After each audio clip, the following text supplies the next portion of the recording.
Hello mga Kuspard, kamusta kayo? Sa dagdag mga Kuspard, pag-uusapan po natin ang mga tips para ituring kang isang reyna ng isang lalaki.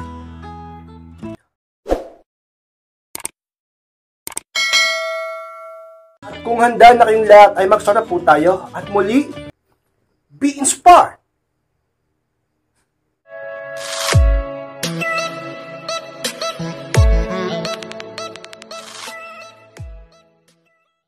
At ang unang tips para ituring kang parang isang reyna ng isang lalaki o ng lalaking mahal mo is magpaka-high value ka.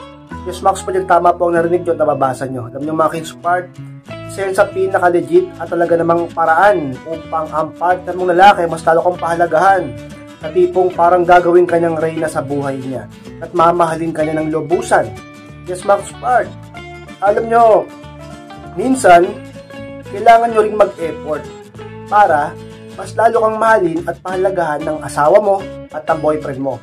Hindi yung aasa ka na lang sa sabihin nating nagustuhan ka niya kung ano yung itsura mo. Dapat nag-i-improve ka, nag-level up ka. At huwag kayong lagi ko sinasabi sa inyo, huwag kayong magpapaniwala masyado sa partner nyo kapag sinabi niya na okay lang kahit tumaba ka, pumangit ka, malosyang ka, mahal pa rin kita, iibigin pa rin kita, ikaw pa rin, hindi kita iiwan, hindi kita ipagpapalit kahit patbuka ka ng talaga namang pabaya sa sarili mo. Huwag kang maniwala sa kanya dahil ang lalaki ay lalaki na okay inspired. Talaga namang natibiyak ko na mga kalakihan ay malaki ang impact niyan, di ba?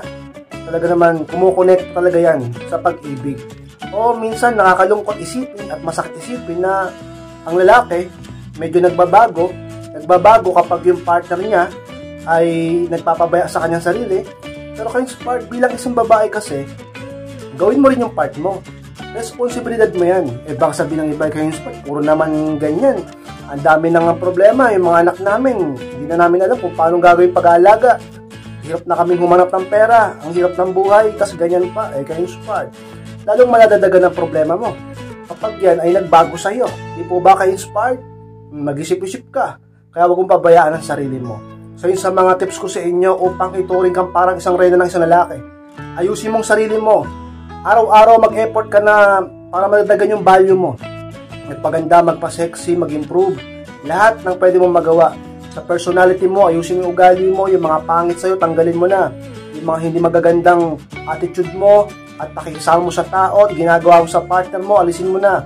Dapat ka magpakabuti, magpakabait sa partner mo upang siya ay maging masaya sa'yo. Tandaan nyo, kapag ang lalaki masaya sa'yo, ituturing ka talaga niyang parang isang reyna. Dahil paano kanya ituturing na parang isang reyna kung siya ay laging bad trip sa'yo? Siya ay laging aburido sa'yo, lagi siyang nabubuisit sa mukha mo, lagi siyang naiinis sa'yo. Paano kanya ituturing na parang reyna pag ganun dahil sa toxic mong ugali? Kaya huwag kayo maging toxic. Bukod sa ayusin mong itsura mo, ayusin mo rin ang ugali mo. Magpaka-high value ka. Tumulad ka sa iba at talaga namang mararanasan mo rin kung ano ang nararanasan nila na treatment o pakisama ng partner nila sa kanila. Ikaw ang hahabulin, kababalo ng partner mo. Kung mag-e-effort ka palagi para sa sarili mo, ka-inspired. At ang pangalawang tips mga Kuspard para ituring ang reyna ng isang lalaki, huwag mo siyang hahabulin kapag mali siya. Yan ang pangalawa, ka-inspired. Bagay na para sa iba ay madali at para naman sa iba ay mahirap. Diba? Ka-inspired, parang naging mahirap yan. Para sa akin, madali lang yan kasi siya yung mali. Ba't siya habulin? Yung iba kasi, masyadong mahina. Yung ibang babae, masyadong marupok. Sila na nga yung ginawa ng mali. Sila na nga yung ginawa ng masama. Yung lalaki na nga nagkasala. Yung pa yung hahabulin nila. Tingnan nyo kung gaano kabaliw yan. Diba? Maswerte yung iba sa inyo. Talagang matapang. Kapag ginawang ka ng mali, naninindigan talaga ibang babae. Ganyan dapat. Hindi yung ikaw na nga yung ginawa ng mali. Ikaw pa yung magmamakaawa. Ikaw pa yung maghahabol dyan at mangungulit, sabihin nating mababaliw sa kanya. Gagawin mo lahat, ikaw na nga niloko, pinagpalit ka na nga, nahuli mo na nga diba? O sinasaktan ka, pero nang ginagawa mo, nandiyan ka pa rin, para kang dyan, hintay ka ng hintay. Naiintindihan ko kayo dahil mahal siya at iniibig niyo siya, pero palagi na lang bang ganyan? Palagi na lang bang abusuhin ka niyan? Kayo Kuspard, maniwala ka sa akin. Pag nakikita niyang masyado kang mahina, pag nakikita niyang masyado kang marupok sa kanya at mahal na mahal mo siya at baliw ka sa kanya, dapat matuto kang magmahal na sapat. At kapag ang lalaki nagkamali sa'yo, sumusobra na sa'yo, niloko ka, lahat ng mga masasama ginawa sa'yo, huwag kang maghabol. Siya ang may mali. Dapat siya ang maghabol sa'yo. Talagang ituturing ka niyang parang isang reyna kapag ganyan ka. Ipinapakita mo sa kanya na may pagpapahalaga ka sa iyong sarili. Dahil ang mga reyna, naniniwala ko, pinapahalagahan nila ang sarili nila. Ang mga reyna, naniniwala ko, mataas ang tingin nila sa sarili nila. Ang mga reyna, nagpapaka-high value sila at naninindigan sila sa mindset nila at sarili nila na sila ay isang reyna talaga. Ganyan dapat ka-inspired. Oo, reyna ka. Mas mataas ang hari. Deserve ba niya na sabihin nating ituring mo siyang parang isang hari? Kung ikaw ay lagi niyang sinasaktan, kung ikaw ay lagi niyang niloloko, diba? Depende pa rin. Pero pag ang isang lalaki hindi niya deserve, siya ay laging gumagawa ng masama sa iyo, bakit mo hahabulin? Reyna ka nga, diba? Dapat mong isipin. Meron bang reynang naghahabol sa isang lalaking walang hiya? Meron bang reynang naghahabol sa isang lalaking binabaliwala siya? Reyna ka nga, diba? Hari ba siya nun? Ang isang hari ay tapat. Ang isang hari ay naninindigan sa kulong tama. Hari ba siya nun? Hindi siya hari. Kaya hindi mo siyang habulin. Mas ikaw ang reyna.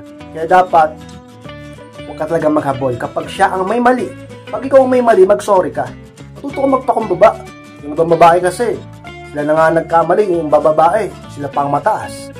Huwag ganon. Kahit na reyna ang tingin mo sa sarili mo, pag nagkamali ka, matuto kang humingi ng tawad sa asawa mo. Matuto kang humingi ng tawad sa boyfriend mo pag nagkamali ka. Pero huwag kang maghahabol kapag siya ang gumawa ng mali sa'yo. Parang ituring kanyang high value o sintumbas ng parang isang reyna ka-inspired. At ang pangatlong tips mga ka-inspired para ituring kang parang isang reyna ng isang lalaki, mahalin mo ng lubos ang sarili mo. Yun ang pangatlo ka-inspired. Dahil ang isang reyna, minamahal niya ng lubos ang kanyang sarili.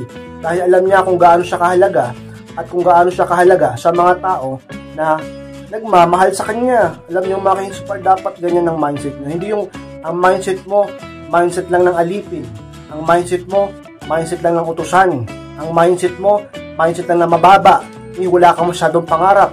Hindi wala kang masyadong ambisyon. Iniisip mo, babae ka lang. Iniisip mo, gusto mo lang lagi may amo. Gusto mo lang palagi ganito, ganyan, ganito. Walang masamang mangarap ka-inspired. Ituring mo ka-inspired na ang sarili mo ay deserve ng mga bagay-bagay tulad ng mga pangarap mo. Taasan mo naman ang content, tingin mo sa sarili mo. Magkaroon ka ng standard sa buhay mo. Mag-ambisyon ka ng malaki. Huwag ka lang gagawa ng masama. Diba ka-inspired? Mangarap ka. Maging reyna ka sa buhay mo, sa sarili mong buhay. Ganun yan ka-inspired. Ngayon, pag minahal mo ng lubos ang sarili mo, sigurado ka-inspired. Ituturing kang reyna ng partner mo. Ganyan yan. Kasi pag minahal mong sarili mo ng lubos, hindi naman yung sobra-sobra. Sabi natin, mahal mo yung sarili mo na talagang pinapalaga mo yung sarili mo. Makikita kasi ng asawa mo. Makikita ng mister mo, ng boyfriend mo na ganyan ka. Sa pag-aayos mo, pagpili mo ng damit mo, pag-aalaga mo ng buhok mo, ng kutis mo, ng kilay mo, ng ngipin mo, ng ilong mo. At lahat sa'yo ka-inspired. Minamahal mong sarili mo. Hindi ka puro lalaki, hindi ka puro love life, hindi ka puro lambing, puro landian, hindi puro ganon, hindi puro chat, hindi puro sa kanyang oras mo. Nagbibigay ka ng panahon sa sarili mo. At hindi lang lagi siyang pinag-aagasan mo, hindi lang palagi siyang iniisip mo, hindi lang palagi siyang umiikot talaga sa buhay mo at parang mundo mo. Dapat nagmamahal ka ng lubos sa sarili mo upang ituring kanyang parang isang reyna ka-inspired. Yun ang gusto ng mga kalakihan. Na yung babae, yun ang gusto namin. Na yung babae ay nagmamahal sa kanyang sarili. At ang ayaw namin is yung babaeng kinakalimutan ng sarili niya para lang sa amin. Gusto namin sa babae ay nagmamahal ang lubos sa kanyang sarili upang yun ang hahabulin namin. Gusto namin sa babae yung may high value talaga. Ayaw namin yung babaeng walang kumpiyansa, babaeng walang pagpapahal sa sarili, babaeng pabaya, babaeng hindi nagmamahal sa sarili, babaeng naghahabol. Ayaw namin ng ganon. Gusto namin yung nag-challenge kami. Gusto namin yung high value na tinitingala namin. Babae na minamahal namin ang lubusan dahil sa kanyang pagpapahalaga sa kanyang sarili. Sa mga sikreto ka-inspired. Tips ko sa inyo upang tulong ang reyna ng partner mo, ng lalaking mahal mo ka-inspired. At ang pang-apat na tips mga ka-inspired para ituring kang reyna ng isang lalaki, maging mabuti pero matapang na babae. Yan ang pang-apat ka-inspired.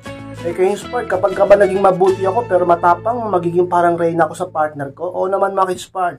Bakit po ganon? Ka-inspired. Ang mga high value na babae, ay mga mabubuting babae, pero sila rin ay matatapang.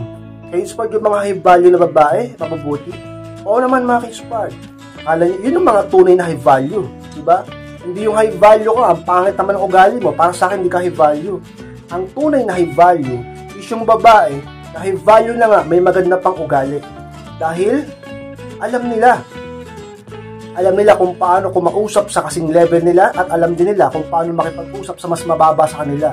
Ibig sabihin, matalino sila. At ibig sabihin, professional sila. Yun ang mga high value. Hindi yung porket high value ka, ayaw mo nang iapak ang paa mo sa lupa. Hindi ganon. Nagkukunwari ka, peke ka pa ganon. Dapat magpakabuti ka bilang isang high value. At magpakatapang ka upang ituring kang reyna ng mga tao sa paligid mo at ang partner mo. Dahil kulang pag puro bait ka lang. Kapag wala kang katapangan, busuhin ka. Pangit naman pag puro ka lang tapang, wala kang kabutihan, magiging masama ka. Dapat mabait ka at matapang ka. Hindi ka papaapi. Hindi mo hayaang saktang ka o lokohin ka, di ka maghahabol. So sa mga tips ko sa inyo upang ang lalaki magmahal sa inyo ng sobra at ituring kanyang parang isang reyna dahil isa yan sa mga personalidad at ugali ng isang tunay na reyna. Mabait at matapang ka-inspired. At ang limang tips mga ka-inspired para ituring kang parang isang reyna ng partner mong lalaki, maging maalaga ka sa lalaki. Ng panlima ka-inspired. Bilang isang reyna, dapat matuto kang o marunong kang mag-alaga sa iyong hari. Para ituring kanyang parang isang reyna, dapat marunong ka rin ituring siyang parang isang hari. Diba? Ganun lang yan dahil, syempre, mag-partner kayo. Ikaw ang reyna, kailangan mo ng hari. At ano ang tungkulin ng isang hari? Syempre, magpakahari. At ang isang reyna, magpakareyna at mag-alaga sa partner niya. Diba? Yung problema sa inyo, puro lang, high value nga, o sabi natin may value nga, pero hindi man marunong mag-alaga sa lalaki. Ni mag-asikaso sa asawa, sa boyfriend. Puro lalaki lang ang inaasahan. Pag may problema, puro lalaki ang desisyon. Di marunong mag-isip, di marunong tumulong, walang diskarte. Tapos yung iba, pagod na nga sa trabaho yung mister nila, wala pa silang ginagawa, wala pang lambing. Paano yan? Parang kanya ituturing isang reyna. Baka ituring kanyang parang isang kaaway o batong pinukpok sa ulo niya nung pinakatuluyang kanya. Sumbang yun ang isipin niya, huwag naman sana ka-inspire. Dahil baka iwang kanya. Diba? Delikado yung ganung pag-iisip. Kaya kung gusto mo na ang lalaki ituring kang parang isang reyna, dapat mahalin kanya ng lubos. Kung gusto mo na ang lalaki ituring kanyang parang isang kanyang reyna sa kanyang buhay, dapat ibigin kanyang lubos. At para mangyari yon, dapat patunayan mo sa sarili mo na kaibig-ibig ka.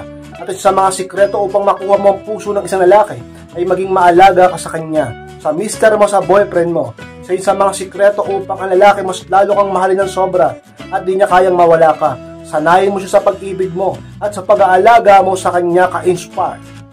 At ang pangalan tips mga ka-inspired para ituring ang reyna ng isang lalaki, maging marunong at matalino sa buhay. At ang pangalan at pinakahuli ka-inspired. Alam niyo mga ka-inspired, upang ituring kang reyna ng hindi lang ng partner mo, kundi ng buong mundo, dapat maging marunong ka at matalino ka sa buhay. Alam niyo, ang katalinuhan at karunungan hindi lang naman sa eskwelahan yan. Naniniwala ako na ang tunay na pag-aaral at tunay na pagsusulit o exam ay sa labas ng paaralan. Ka-inspired, dapat ka maging matalino upang makatulong ka sa partner mo at mas maging high value ka sa kanya at makatulong ka sa mundo. Opo mga ka-inspired. Dahil kung marunong ka, alam mo mga bagay na dapat mong gawin. Kung matalino ka, siguradong alam mo na hindi ka dapat maghabol sa lalaki. Kung marunong ka, alam mo na dapat ka lang bumalanse sa oras, di ka dapat nagbibigay ng sobrang oras sa kanya. At di ka laging available. Maging matuto ka, maging maalam ka sa mga bagay-bagay. Sigurado ako tataas ang value mo, magkakakumpiyansa ka, magiging matapang ka, at na para bang magiging isa kang reyna, ituturing ka nganyang ganon. Dahil yun ang makikita niya sa'yo, dahil yun ang magpapakita mo, ikilos ng katawan mo, dahil yun ang mindset mo. Sa mga sikreto ka-inspired, dapat palagi ay nag-aim ka na matuto.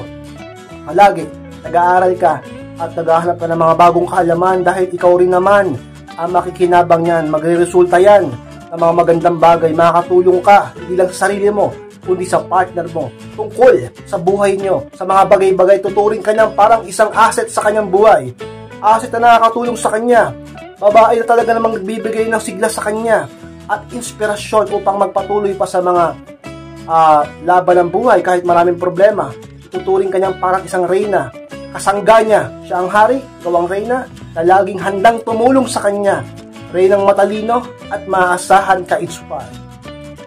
Sumakas po lang po na maraming salamat mga ka-support sa pagtapos ng vlog na ito. Sige pong kalimutan na mag-like, comment at share na rin po upang makatulong din tayo sa iba at sa mga hindi pa po nakasubscribe, ay pa-subscribe na po mga ka-support at click ko na rin po notification bell upang mag-update kayo pag may bago kong upload. Sa mga gustong magpa-coaching, magpa-advise, pakimess lang po sa aking Facebook, pakichat ako mismo magre-reply at kakausap sa inyo. Maraming salamat mga ka-support, mag-ingat kayong lahat, mahal ko po kayo at muli, be inspired!